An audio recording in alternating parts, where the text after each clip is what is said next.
নমস্কাৰ বন্ধু বান্ধৱীসকল সকলোকে স্বাগতম জনাইছোঁ মোৰ চেনেলৰ অন্য এটা নতুন ভিডিঅ'লৈ। প্ৰিয় বন্ধু বান্ধৱীসকল, ৰেঙনি চেনেলত সম্প্ৰচাৰিত হৈ থকা আটাইতকৈ জনপ্ৰিয় আৰু দীঘলীয়া ধাৰাবাহিকখনেই হৈছে বেহাৰবাৰী আউটপোষ্ট।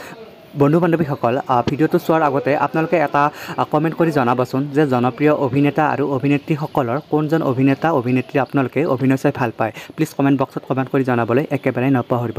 গতিকে বন্ধু বান্ধৱীসকল, আজিৰ ভিডিঅ'টো খুব বেছি ইণ্টাৰেষ্টিং হ'ব গৈ আছে।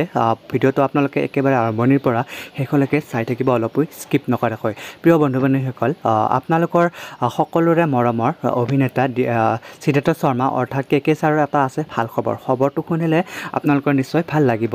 হয় বন্ধু বান্ধৱীসকল, খবৰটোনো কি জানিবলৈ হ'লে আপোনালোকে ভিডিঅ'টো শেষলৈকে চাই থাকক। বন্ধু বান্ধৱীসকল, জনপ্ৰিয় অভিনেতা কে ছাৰৰ ভাল খবৰটো হৈছে তেওঁ 2025 বৰ্ষৰ অসম আইকন 2025 বৰ্ষৰ এৱাৰ্ড পাবলৈ সক্ষম হৈছে। গতিকে বন্ধু বান্ধৱীসকল, জনপ্ৰিয় অভিনেতা কে ছাৰৰ খবৰটো জানি আপোনালোকৰ কেনেকুৱা লাগিছে? নিশ্চয় ভাল লাগিছেনে? প্লিজ কমেণ্ট কৰি জনাব। গতিকে আজিৰ ভিডিঅ'টো ইমানখিনি আছিলে। ভিডিঅ'টো চাই যদি ভাল লাগিছে প্লিজ এটা লাইক কৰি দিব। ধন্যবাদ।